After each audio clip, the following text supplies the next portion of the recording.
soon as it starts rolling.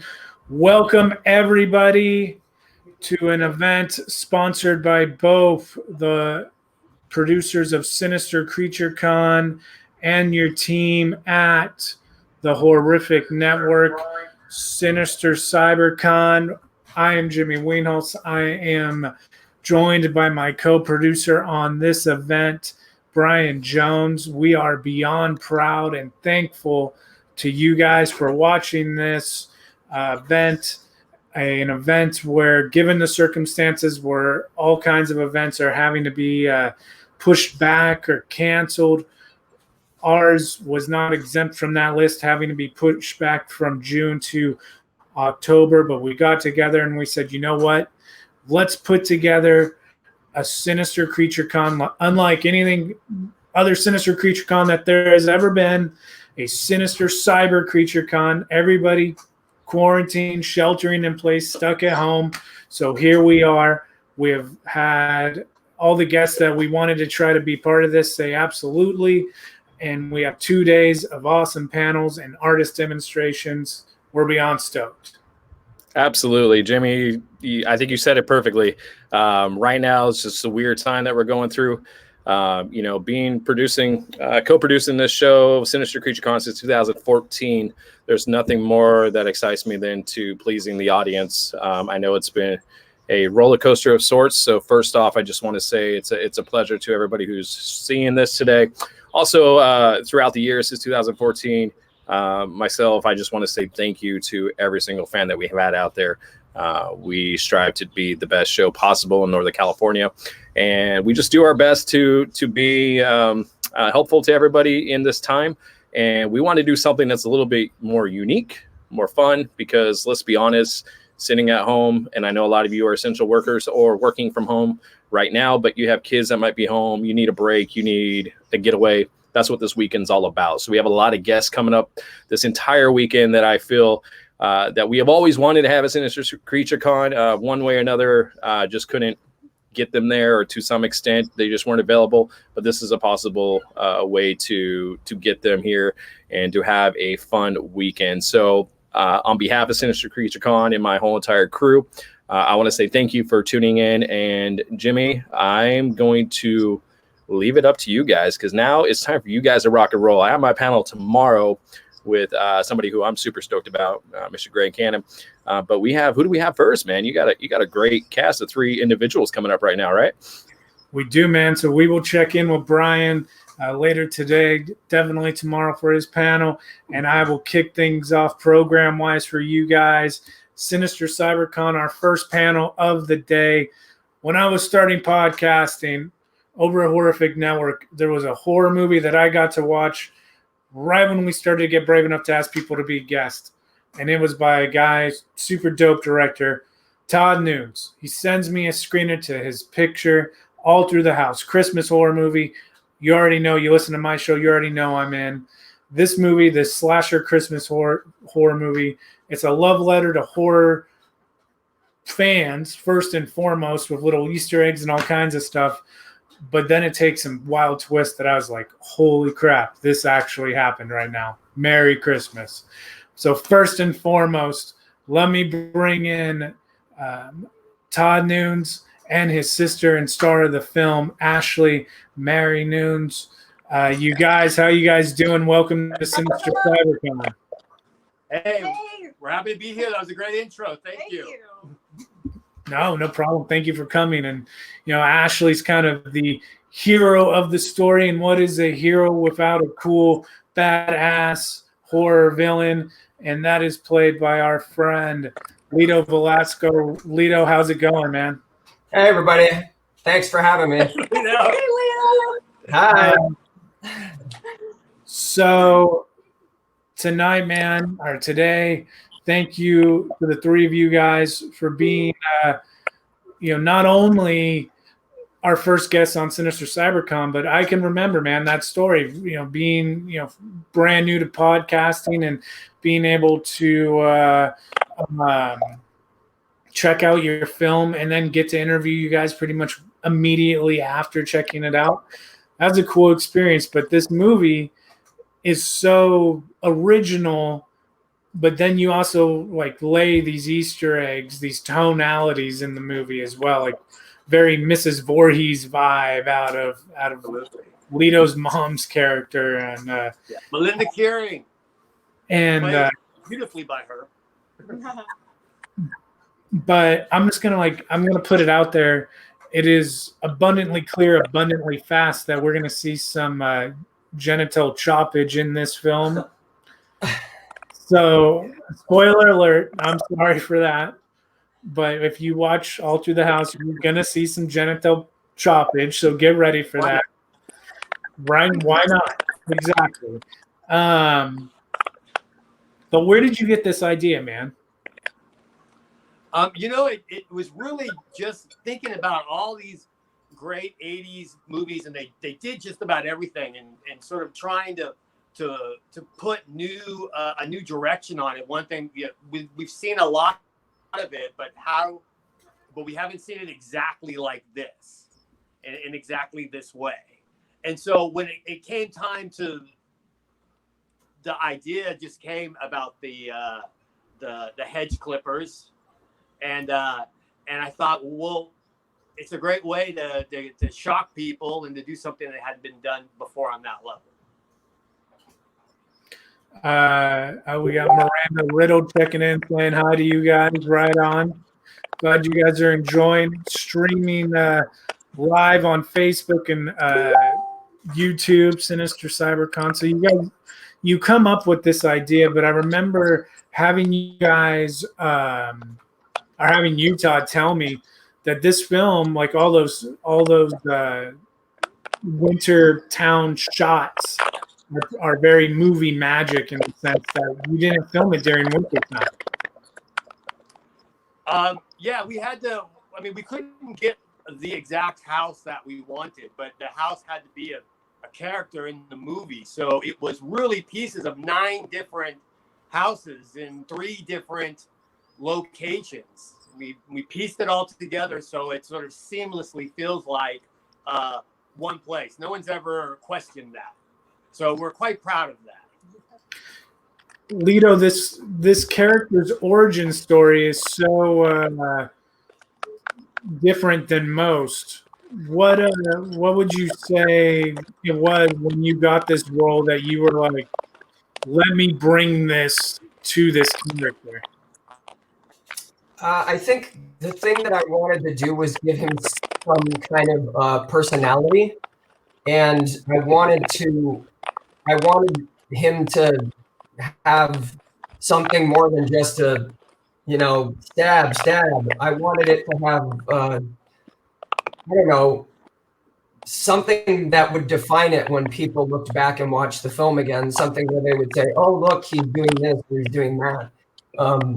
But really, much of it came from the script that Todd wrote and discussions that we had, that he would basically say, what are you thinking? And I would say, and he'd say, that's it. Or I would say, what are you thinking? And he'd say, what he wanted. And I go, okay, good. I'm not crazy. So we tend to see eye to eye on many things, especially when it comes to horror. So it was easy because it was mapped out in front of me thanks to the script. And then it was just a matter of making sure my physicality and my eyes, because basically all I could use, making sure that they're giving something to the audience.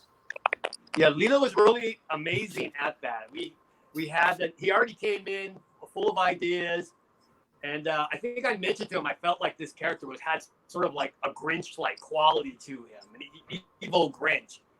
And Leto just ran with it, and of course the shots of his eyes, right?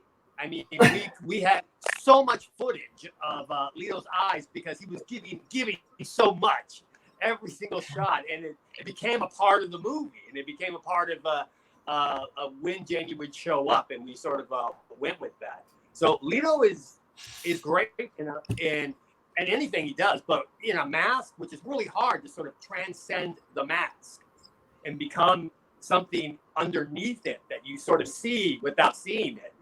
And Leto is amazing at that. Thank you. Definitely in the eyes, man. There's a lot of expression when you're wearing the mask in the eyes, for sure. actually, the film being directed by your bro. Oh, absolutely not. I love my brother. I think he's like, I'm not trying to be biased or anything, but like he is the most talented writer and director I've ever known. I've always been really inspired by him since I was little. I kind of grew up in horror, so I don't really know anything else because of him. So he kind of trained me to be, the scream queen. Yeah, she was watching horror movies, man, when she was like 3 years old. Because it was all the time. And so she never had she loves getting scared, but she never has any kind of weird, like her son will not watch horror movies. No. Period. It's weird. What happened? We tried, but he will not sit in front of it and watch a horror movie. Yeah, what is it actually? So he doesn't watch horror movies. Is it because mom is in horror movies, or what do you think it is that makes him not want to watch? I'm not sure what it is, because when I was brought up on horror, like I said, I didn't know anything else. So to me, it was just like normal. Like I knew instantly that it's fake and not real, and blood was fake, all because of Todd and his shooting his films, his home movies, and even then I was a part of. I play like creepy little characters all the time, and so I kind of knew. So with Justice not really into it, I don't really know why he's not. We try so hard. He knows all the characters. He knows yeah. exactly who all the characters are. He knows where they come from. He knows their origins. But he won't watch the shows. Yeah. Lito, did you like scare him in between takes when he was little or something? Like what? Psychologically do this? Is this your doing? Oh. Okay, Todd has this home movie that was made back in the day, like a long time ago. I was like 12 when we made it, and I played like the villainous type character. And Justice did watch that, but he like had to talk him way through all of it, to kind of get him through it. I don't know, like to know that's fake. He had to point everything out. So I don't know. It's not his thing. No, it's all right. What is it, you guys, with All Through the House? Do you think that what do you think it brings to the table, which makes it one of those movies that is worth repeating every year? Because there is a whole lot of originality to it, but there is definitely some Easter eggs that you would know that like a horror lover will be able to point out. What do you guys think it is that allows you to make this movie last? What about it do you think gives it that? Really important from the get-go was that every scene had to be drenched in Christmas decorations everywhere. And if you talk to the cast and the crew, everybody had a hand in decorating, and it became, a bit of a chore, but in the end, it's worth it because it makes it, I think, a review. It gives it a really great Christmas vibe and a feel to it. So it took a lot to do that, but at the end of the day, I think it was really worth it. Lito, what about your character would you say is the most impactful? It's interesting. I guess I would say the fact that this character is not what you think, and it has a story that defines it. So as the film progresses, it starts as the monster, and another character starts as a kind of nurturing character, and then they totally switch. Like one becomes the villain, and the other one becomes someone that you can have empathy and compassion for, and you're just kind of looking at going, he shouldn't have done all that shit, but I can totally understand why he did he or she did what they did. It's and maybe that says something about me, since you can see the room I'm in. So I absolutely love villains, but I love them because they're often sometimes more interesting than the heroes. And that's not to say that the hero of this film doesn't have a great story. The heroes in the film have a great story. But I think oftentimes people put dimensions into the villains or the actors or writers or whoever, gives it something beyond just, stab. And when that happens, I think it makes the character someone that is remembered for a really long time because people connect to that because it's a human connection.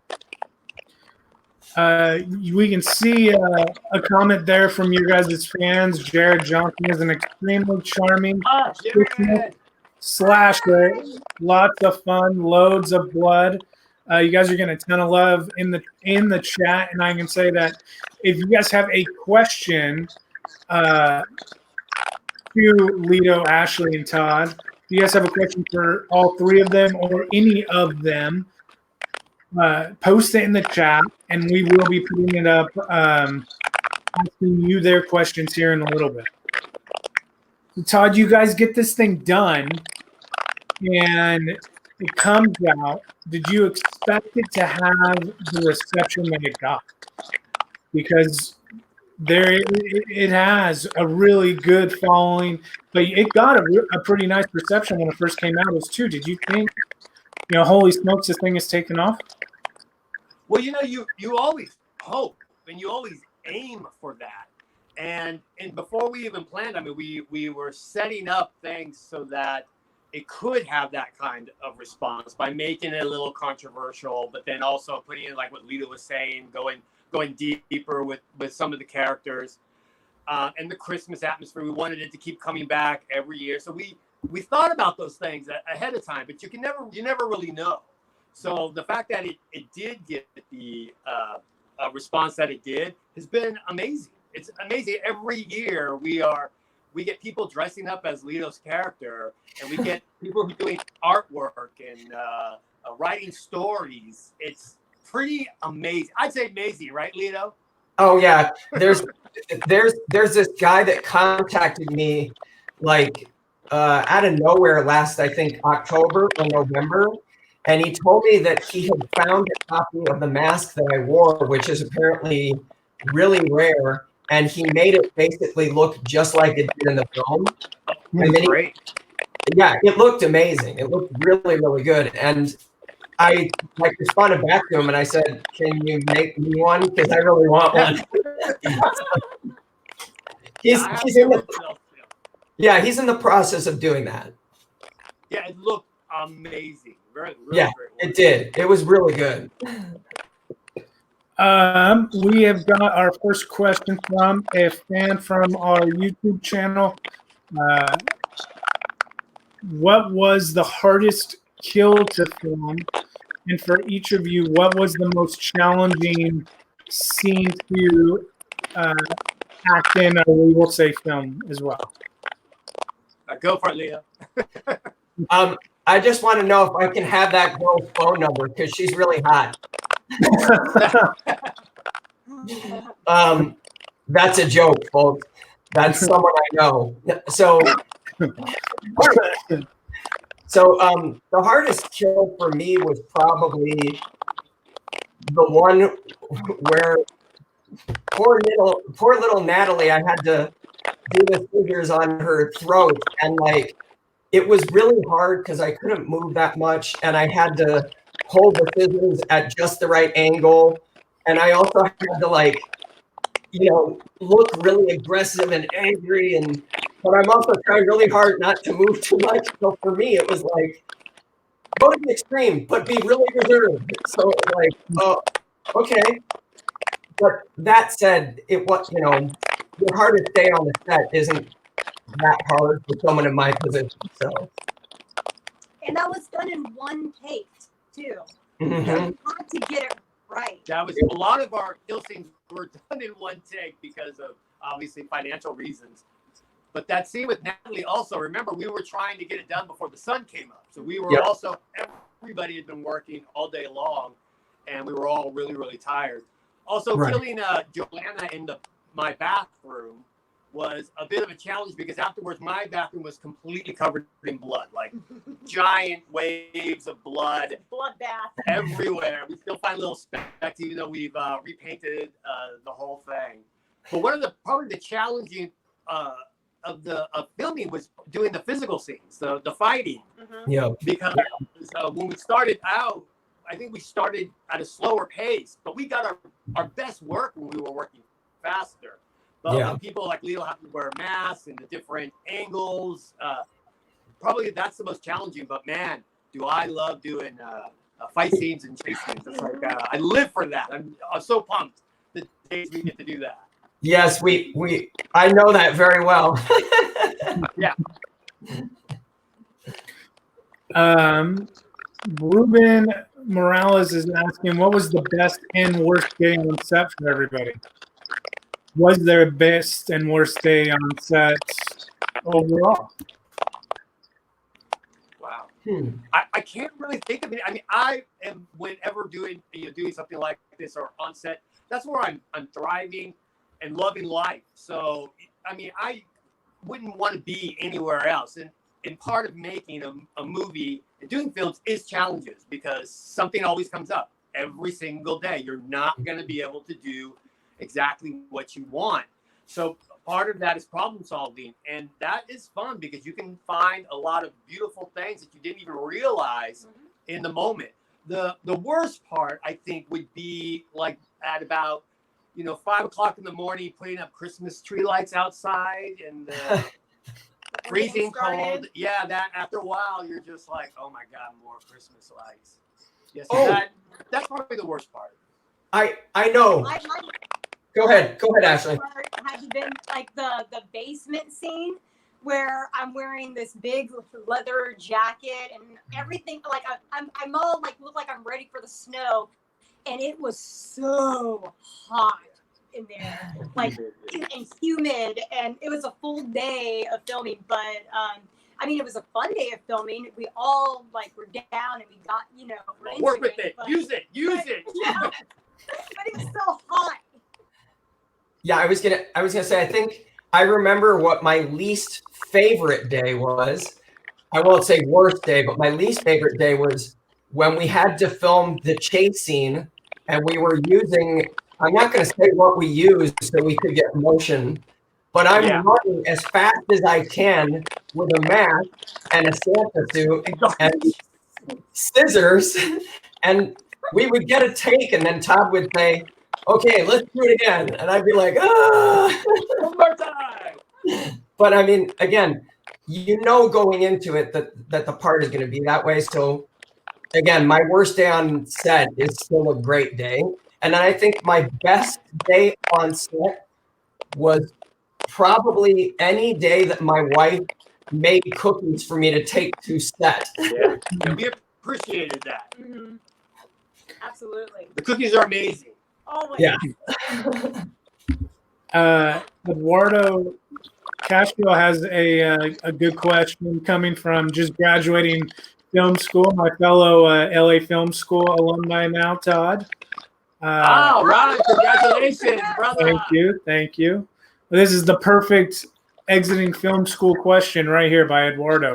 Did the distribution process ever freak you out? Luckily, I was working. I have a producer, Stephen Redmond, who did a lot of that. But next, you live and you learn, right? So next time it's going to be a whole different process. But the distribution process is it's pretty scary. You can get taken advantage of big time. You have to be very careful, but at the same time, you've got to get your film out there in any way you can. That's most important. Ryan, how much of the horror classic Black Christmas influenced the look of All Through the House? Or if not, what was the film that was the kind of influence of All Through the House if it wasn't Black Christmas? Oh, well, certainly. I mean, Black Christmas is one of my favorite movies ever. I love it. And if you're watching All Through the House, you're going to see we absolutely sprinkled in nods to Black Christmas. I think you have to. Also, Silent Night, Deadly Night. I mean, these are just the movies that I grew up. They were in my atmosphere growing up as a kid. But Silent Night, Deadly Night was probably the biggest. Not actually the movie, but the poster. Because originally, when the movie came out, I wasn't able to see it because it was they closed it down, and that whole drama about a killer Santa Claus. People are bad if they do killer Santa Clauses, But the poster really got me thinking about this concept and how this thing of Santa that's so nice and friendly and loving and could actually be something so horrible. And I was fascinated by it. And I think that's really where it all sprang from. And I started thinking about it in that way. And right on. When I was in high school, I actually did a killer Santa Claus play in high school. Yeah, I did. Along with Halloween, yeah, and Friday the 13th, yeah. All stage plays. Yeah, I think you saw some of the pictures, Leo, right, for Friday the 13th? Yeah. Yeah, that was me. Oh, you guys, I just remembered something that you're all going to really like to hear. Today is officially the 40th anniversary of the original Friday the 13th. Yeah. Isn't it really? Yep. Wow. Yeah, I watched a documentary yesterday just to celebrate. That's pretty cool. That is pretty cool. Yeah. Hey, man, good way to celebrate getting to talk to you guys for sure. Aw, thank you. What is your guys' favorite? Speaking of one of my favorites. Nice. One of my favorites, Jason, in the 80s slasher icons. Who's your guys' favorite icon? Wow, it's difficult for me. It's totally a toss up. I probably would give it to Jason, but it would be Jason and Michael for sure. That's a hard one. Yeah, Michael for the killer, but Jamie Lee Curtis, Laurie Strode. Oh, for Final Girl. Final Girl. That's my I've inspired her since I was a little girl. Mine is kind of almost a tie. Yeah. And this should let you know this is me. Wait, hold on. That's me. Yeah, I could guess, of course. So you have a pretty good idea who one of my favorites is. And then the other one is Freddy Krueger. Those guys are kind of like neck and neck. Yeah, I'm Jason and Michael. Yeah. Who wins if they ever do that Jason versus Michael movie? Jason versus Michael? Oh, well, it's a hard one. I mean, I think it depends on the terrain. I think if it's in the woods, Jason wins. I think if it's in a hospital or in a suburban area, I think Michael has the advantage. Yeah, Jason's been in a hospital too, so. Yeah, but Michael has more experience there. Jason's been everywhere, man. He's been to space. He's been okay, so. What? He's in Manhattan. Jason's actually escaped from a hospital, killed and escaped. So did Jamie from All Through the House. That's right. True. That is true. Well, I guess then Michael's escaped from the asylum too. So. It's a draw. Horror geek talk. Yes. Here's a good a question, our YouTube viewers.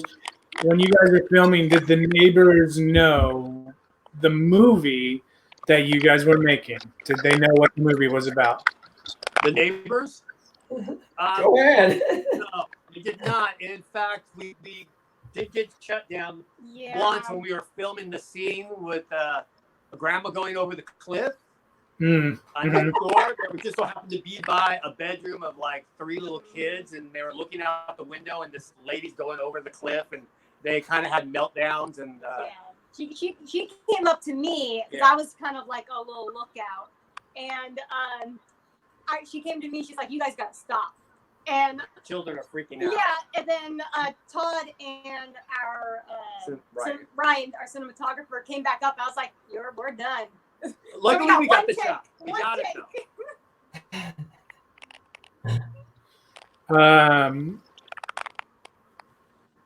Lito, who was your favorite? Or we had said Michael Myers. You the Shape of Fear cosplay on Yes. Instagram and social media, so you can check out Lito's. I mean, it's film quality, screen quality, Michael Myers, all the way down to the messed up hand from the new one. Don't you have the messed up hand now? Yeah, there's a wonderful makeup artist that I work with named David Woodruff, and he is son of Tom Woodruff from ADI, so it's in David's blood, and he does all of my makeup effects, and he takes these fingers off and makes it look all disgusting, and he gives me a messed up eye, and then I put in a contact lens. Actually, sorry, this eye. But yeah, I mean, I do as much as I can to be as screen accurate as I possibly can, because it means that much to me. And Ashley, you can play as well. Oh, yeah. Yeah, she does an amazing Laurie Strode. Oh, thank you. Yeah, I have Lito chase me around all kinds of different conventions and on Halloween night in Pasadena. So that's always fun. I love Lori. And out in front of the real. Oh, and now Lori, Lori and in Annie's house, I actually mimic the scene that when she runs across the street and she drops the keys and she's like Todd's following me with the camera. I'm like, wow. And I did that on Halloween. On Halloween night. Yes, So that was like the best thing. Yeah, it's pretty amazing, actually.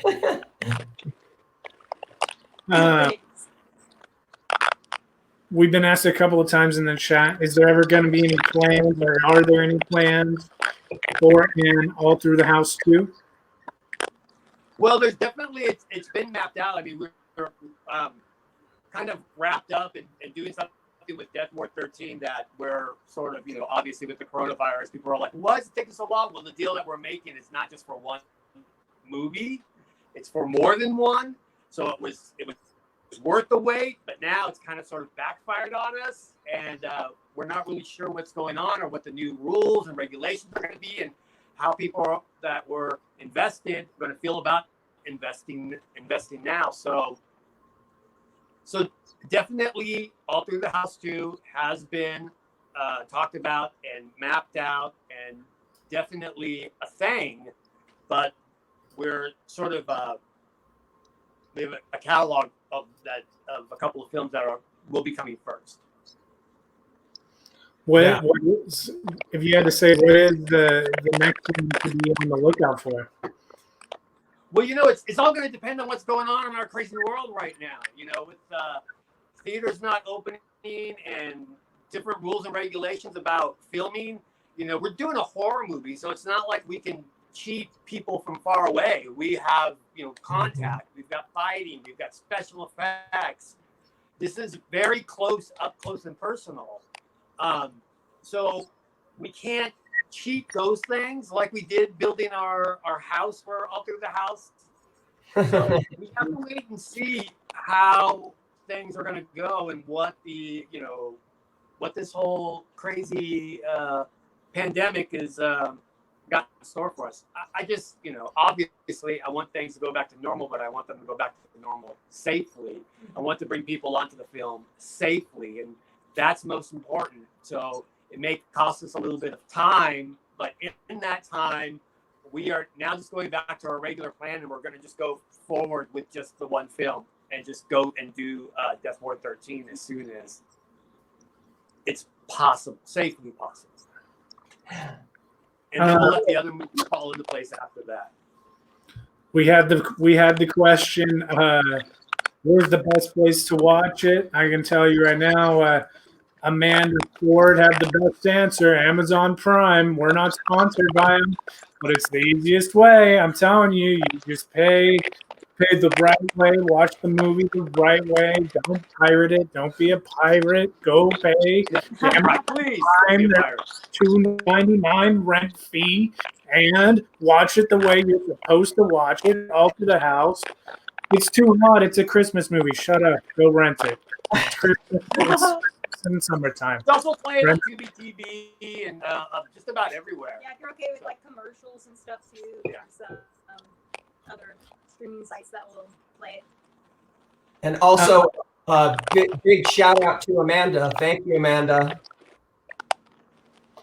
I will say that this movie, you know, like I mentioned at the top of the interview, you know, the Mrs. Voorhees connection are the similarities and everything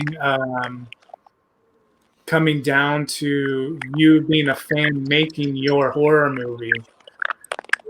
When you, in your mind, coming into the talk of it, you know, possibly there being a sequel down the line, do you imagine it being a 1-2 and done, or do you imagine it being like a Halloween where there is 10, 12, 20 all through the houses? We've got the 4th, 5th generations of these characters going at it as well. Or do you think that you're done after 2 or 3 or whatever? Is it a character that you can already see the end of the tunnel for, or is it in depth? No, we specifically left out big chunks of Jamie's origin for sequels. You know, a lot of times, I think only a couple of times people ask, well, why did he choose to dress up as Santa? Which I thought was funny that that didn't get brought up more, but there is an answer for that, and it's something that will be explored more in the sequel. Well, his character too, where I wonder if Jamie, not like just guessing as a fan, maybe Jamie gets verbal. Maybe it's not just in the eyes. Maybe Jamie has some stuff to say. Has something to say? Maybe. I know we've talked a couple of times. Death Ward 13 getting to touch that franchise and kind of put your own spin on it. I can imagine it's one of the ones that you know comes to the forefront of your mind when you talk about everything with Corona and how it's done damage to everything. But that is a film that I know the last time that you were on the podcast, you were so excited to be able to put the Todd Noon's touch on that. How was filming that so far? Well, we haven't, Death Ward 13, we haven't been able to put the cameras up yet. Oh, okay. So I mean, that's the part of with the struggle that we're having right now with this, having to take a turn in a new direction towards that. Because like I said, people didn't realize that we weren't just planning one movie. There was a sort of a slew of movies that were in this deal, and now, and so it was worth the wait to be able to have other movies lined up afterwards. But now, we're wishing we would have just gone ahead and did it when we had the chance. So we're probably going to revert back to that because of issues with investors being sketchy about whether or not to invest in projects that could get shut down, that people could get sick on. So we're probably going to go back to just focusing solely on Death Ward 13 as soon as it's safe.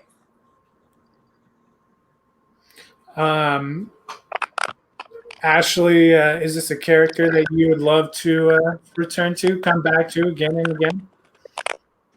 Rachel, absolutely. I am so looking forward to seeing her progression from the ending, finding out about Jamie. I can't wait to see what this does to her and how she moves forward. I'm really excited. Todd's got some really, really great ideas that I'm so on board for. Yes. And I get to work with Lito again too, so that's like, a plus. Oh. Of course. People would never know it from seeing us on screen together, but Ashley has become someone that I started out as a collaborator with her, and now when I text her, which is pretty much on a regular basis, I call her little sister because she's very much become like family to me, and my wife and I both absolutely adore her, and we love Todd too. But you know, I can't call him little anything, so I have to call her my little sister. But he's like, you know, big brother Todd. Big, cool, horror-loving movie brother Todd. I like it. It's got a ring to it. Yeah. Well, you guys, the movie with these three all through the house, it's available everywhere. Amazon Prime, like we joked about, but honestly, you can definitely find it. All you got to search All Through the House, and if you're having that much trouble, All Through the House horror film, you'll find it. But Todd, Ashley, Lito, thank you guys so much. First Sinister Cyber Con in history on the 40th of Friday the 13th. Couldn't have put a better 2 to 2 together to make this panel. But thank you guys very, very much for coming out. We appreciate it. We will see you guys on the other side. Thank you. Thank you, guys. And we will be right back with the Barbara Magnolfi from Suspiria panel. You guys stay tuned. Starting at 2 o'clock, Barbara, and she will be on with panel Q&A, the whole nine, starting at 2 o'clock. Thank you very much for watching.